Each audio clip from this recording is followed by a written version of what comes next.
Hello दोस्तों, welcome back. तो last class में मैंने बोला था इमाइल कैंप से स्टार्ट करेंगे। तो let's get started with the email camp. इनका जन्म फ्रांस में होता। लास्ट दो तीन वीडियो जो मैंने डाली हैं उसमें मैंने स्पेसिफिकली आपको बोला था कि एक बुक मैंने डाली है टेलीग्राम पे, उसका लिंक भी मैंने तीनों वीडियो में दिया हुआ है। तो वो लिंक आप से एक बार उसको ज्वाइन करके टेलीग्राम से वहाँ पे बुक डाउनलोड कर लो। तो वहाँ पे बहुत इंपॉर्टेंट मैंने एक आपको फोटो बोला था, आपको ध्यान हो तो ये फोटो के बारे में मैंने बताया था, ये वहाँ पे उसी बुक में दिया गया। तो फ्रांस के ही ये थिंकर हैं डरकाइम, इनको आज हम कवर करेंगे। इनको फाउंडिंग फादर ऑफ सोशियोलॉजी बोला जाता है। क्यों बोला जाता है उसका रीजन मैं अभी आपको बताऊंगा। ठीक है दोस्तों। तो ये 1858 में जन्म हुए और 1917 में इनकी डेथ हुई फ्रांस में। ठीक है। तो इनके बारे में, और ये जो फंक्शनलिस्ट हैं मैक्रो व्यू रखते हैं, और इन्होंने सब्जेक्ट मैटर डिफाइन करा सोशियोलॉजी का, जिसको नाम दिया सोशल फैक्ट।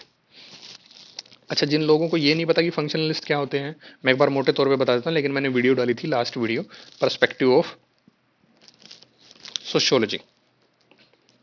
ये आप एक बार वीडियो नीचे देख लीजिएगा, लिंक में मैं डाल दूंगा इसका लिंक, और एक बार देख लीजिए। उससे 7-8 मिनट का वीडियो, ज़्यादा लंबा वीडियो नहीं है, आपको तुरंत ध्यान आ जाएगा फंक्शनलिस्ट होते कौन।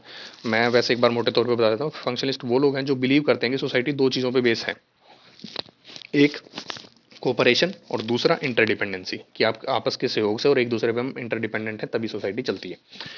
दूसरी चीज, सोशियोलॉजिस्ट में इमाइल डरकheim का जो व्यू था वो मैक्रो व्यू था। ये बड़े लेवल पे सोसाइटी को देखते थे, इंडिविजुअलिस्टिक लेवल पे नहीं देखते थे। तो इनकी थ्योरी भी आप देखोगे तो बड़ी बड़ी ग्रैंड थ्योरी इन्होंने अच्छे खासी दी है। रिलीजन के ऊपर इन्होंने थ्योरी दी है, सुसाइड के ऊपर थ्योरी दी है, डिवीजन ऑफ लेबर के ऊपर दी है, जो हम आगे पढ़ेंगे भी। ठीक है दोस्तों। तो इन्होंने कहा कि भाई सोशियोलॉजी हम जो सब्जेक्ट है उसका एक कोर डिसिप्लिन का कुछ पार्ट होना चाहिए जिसको हम पढ़ें। तो उन्होंने फिर जब सोशियोलॉजी इवोल्व हो रहा था तो इन्होंने एक बहुत रिवोल्यूशनरी चीज़ दी जिसका नाम है सोशल फैक्ट। तो ये डिफाइन करता है सोशियोलॉजी डिसिप्लिन को। तो इन्होंने बताया कि ये सोशल फैक्ट नाम की चीज़ है, यही हम सोसाइटी में देखते हैं और यही इसका कोर है। तो अब सोशल फैक्ट होता क्या है?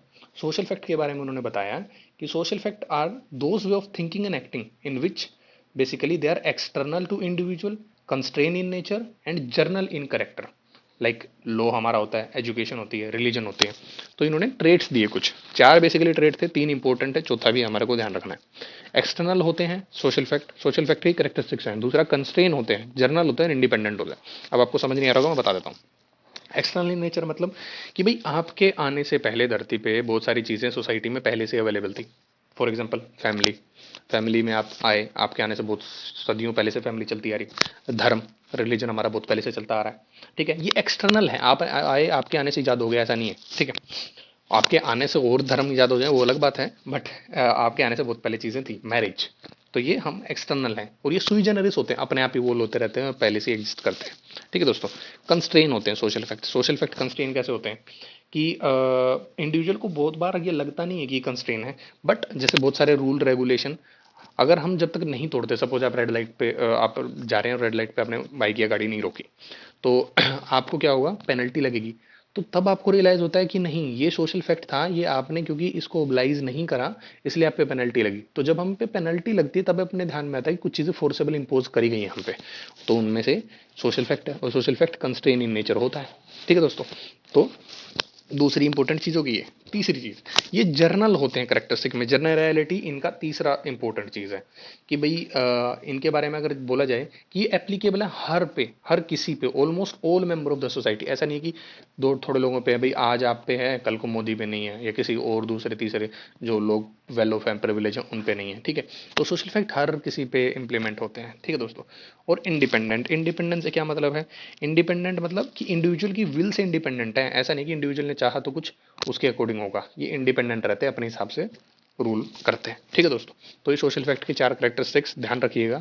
और सोशल फैक्ट अगर हमारे एमसीक्यू में पूछा जाए कि सोशल फैक्ट किससे रिलेटेड है, क्योंकि एचपीएससी में सीधा क्वेश्चन वो दे सकते हैं कि एचपीएससी में पूछा उन्होंने कि भाई सोशल फैक्ट किससे रिलेटेड है, तो सीधा ध्यान रखना इमाइल डरकheim।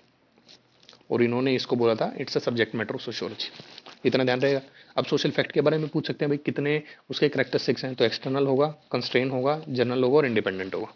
सुई जनरस बीसी से रिलेटेड है। ठीक है दोस्तों।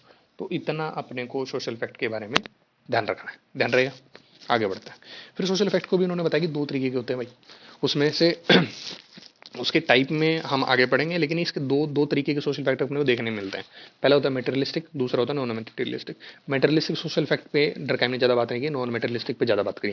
नॉन मेटेरियलिस्टिक में मतलब religion, collective consciousness. Collective consciousness जिसको नहीं मालूम, ये मैं आगे कार्ल मार्क्स में आपको बहुत अच्छे से पढ़ाऊंगा, और इमाइल डरकाइम में भी हम पढ़ेंगे इसको, जब हम पढ़ेंगे division of labour.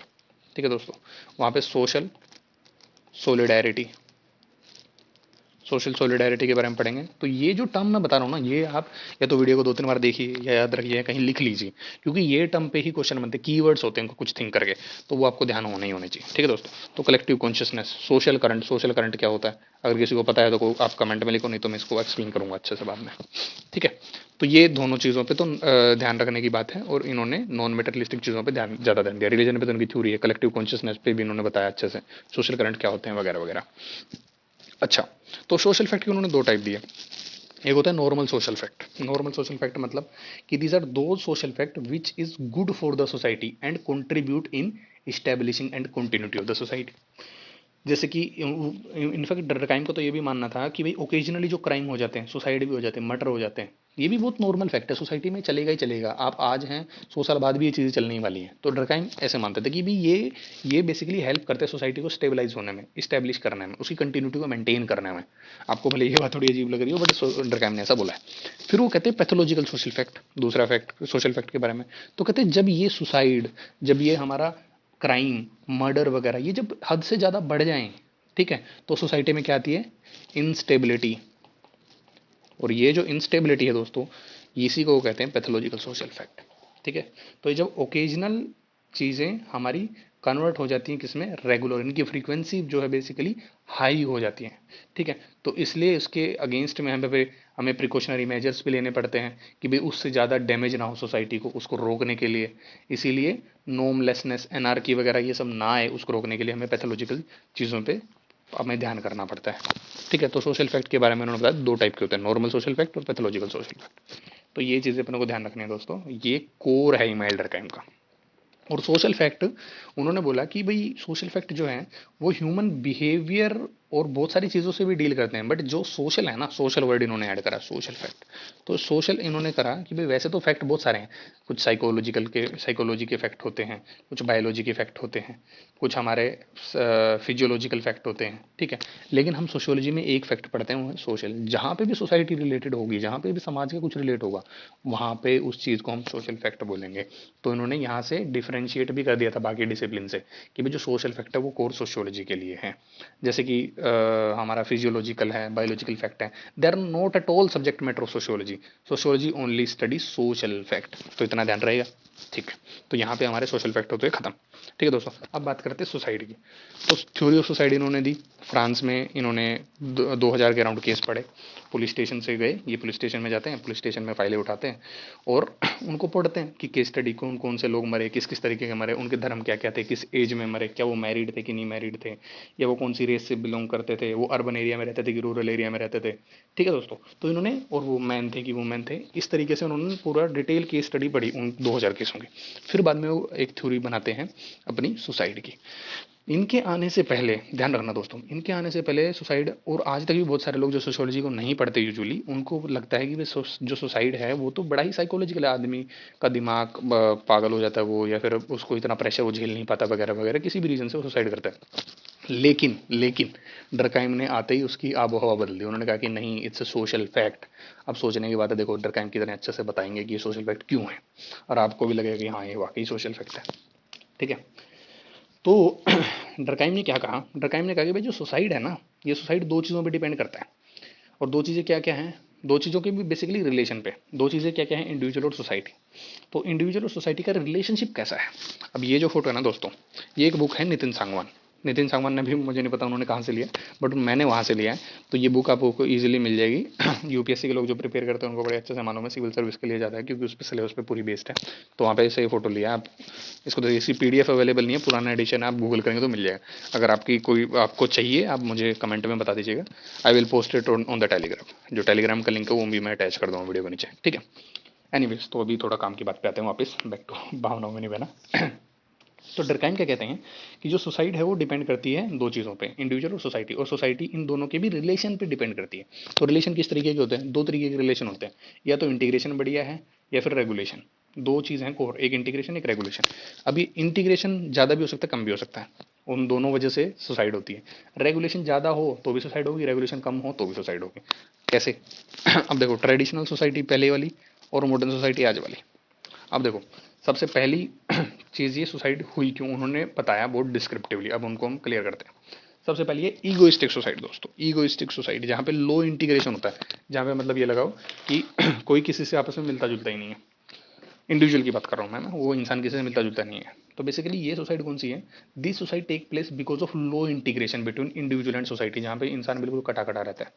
Individual do not feel connected and integrated with the society because of failure in the may be in the relationship, या फिर वो किसी बिजनेस में फेल हो गया, या किसी एग्जाम में फेल हो गया, डिप्रेशन में चला गया है। ठीक है, तो ये सारी जब वो सोसाइटी से कनेक्ट करना ही बंद कर देता है, उसका इंटीग्रेशन इतना लो हो जाता है, तब उसको हम कहते हैं कि वो ईगोइस्टिक सोसाइटी है। ठीक है दोस्तों, और जहाँ पे लो इंटीग्रेशन, अब लो इंटीग्रेशन का बिल्कुल अपोजिट क्या है? High integration. हाई इंटीग्रेशन, जब इंटीग्रेशन बहुत ही ज़्यादा हाई है तो उसको हम बोलेंगे एल्टुरिस्टिक। अब इस टाइम में क्यों सुसाइड होती है ऐसी? तो ये बेसिकली क्या है दोस्तों, जहाँ पे ओवर इंटीग्रेशन हो जाए इंडिविजुअल का। जैसे कि बहुत सारे लोग आपने सुना होगा कि भाई जिहाद के नाम पे लोग बॉम्ब अपनी बॉडी पे लगा के कूद जाते हैं मैदान में। ठीक है दोस्तों, पेट्रियोटिक सुसाइड भी कई देशों में, ह्यूमन बॉम्ब सुसाइडल जिसको हम कहते हैं, वो सुसाइडल बॉम्बर था वो, तो ऐसे करके। तो ये लोग क्या करते हैं बेसिकली दोस्तों, जहाँ पे इंटीग्रेशन, जहाँ पे उन्होंने धर्म से, लोगों से इतना वो है कि भाई हमारा धर्म, हमारी ये चीज़ें बहुत ही प्रोपेगेट होनी चाहिए, तो वो इतने ओवर इंटीग्रेटेड है सोसाइटी में। ठीक है दोस्तों, तीसरी चीज फेटलिस्टिक। फेटलिस्टिक सोसाइटी क्या है? It takes place due to over regulation. High regulation जहाँ पे होता है, उन सोसाइटी में फेटलिस्टिक सोसाइटी अपने को देखने को मिलती है, जहाँ पे क्या होता है basically, regulation so much that they do not gate their own space. Individual को अपना स्पेस ही नहीं मिलता, and they feel like their life is suffocated. ठीक है, और उस वजह से वो लोग सुसाइड कर लेते हैं। तो इसमें जैसे स्लेव आ गया दोस्तों, स्लेव लोगों की अपनी कोई लाइफ होती नहीं। अब इसमें प्रिजनर्स आ गए। ठीक है दोस्तों, इंडिया में अगर हम बात करें तो अनटचेबल्स, ठीक है, जिनको हम दलित्स भी बोलते हैं। ठीक है दोस्तों, तो इसमें एग्जांपल भी हम दे सकते हैं, रोहित वेमुला ने एक इंस्टीट्यूशनल तौर पे, उसको मर्डर भी बोलते हैं, इंस्टीट्यूशनल मर्डर था वो, और फेटलिस्टिक सुसाइड का एक रूप है। उन्होंने बल्कि लिखा भी था कि my birth is a fatal incident. ठीक है दोस्तों, जहाँ पे हाई रेगुलेशन है, जहाँ पे आप कुछ बोल ही नहीं पा रहे, जहाँ पे आप कुछ कर ही नहीं पा रहे, कास्ट सिस्टम का रेगुलेशन इतना हाई है कि आप उससे निकल ही नहीं पा रहे, तो ये फेटलिस्टिक सुसाइड हो गया। एनोमिक सुसाइड, जहाँ पे लो रेगुलेशन है। ठीक है दोस्तों, तो ये एनोमिक सोसाइटी कौन सी होती है?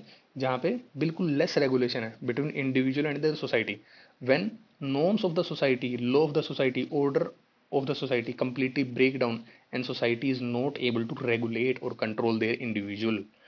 सो उस वजह से सोसाइटी जो होती है वो हमारी कौन सी होती है? Anomic society. जैसे फार्मर सुसाइड कर गया। ठीक है, तो ये सारी सोसाइटी जो होती है दोस्तों एनोमिक सोसाइटी होती है। ये दोनों ज़्यादा मिलती थी ट्रेडिशनल सोसाइटी में देखने का, और यहाँ पे क्योंकि पहले वाली सोसाइटी में बहुत इंटीग्रेशन होता था, लोग आपस में मिलजुल के रहते थे, और हाई रेगुलेशन भी होता था दोस्तों। अगर आपने ध्यान हो कि भाई सेम कास्ट मैरिज वगैरह वगैरह, ओनर किलिंग वगैरह, हाई रेगुलेशन, क्योंकि हम हर उसमें इतने जुड़े रहते हैं लोगों में। आज के टाइम पे क्या है, लो इंटीग्रेशन है, लोग बहुत ईजिली जब हम पढ़ाई के लिए, नौकरी के लिए शहरों में आ गए या दूर दूर घरों से रहते हैं, इंटीग्रेशन ही नहीं है, लोग अकेले अलग थलग पड़े रहते हैं, उस वजह से परेशान रहते हैं, और उस वजह से सुसाइड भी होती है। लेस लो रेगुलेशन आज के टाइम पे है, कोई भी किसी को भी गोली मार देता है, कुछ भी चल जा रहा है, क्योंकि इतनी सारी चीज़ें हमारे पास, मॉडर्नाइजेशन, टेक्नोलॉजी, वेपन वगैरह वगैरह हज़ारों चीज़ें आ गई हैं।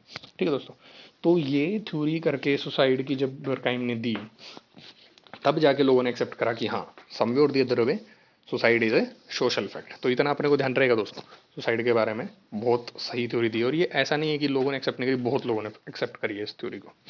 तो इसके बारे में बहुत सारे क्रिटिसिज्म भी हैं, बट अपने को क्रिटिसिज्म पे ज़्यादा ध्यान नहीं देना, क्योंकि हमारा एमसीक्यू बेस्ड क्वेश्चन पेपर होने वाला है।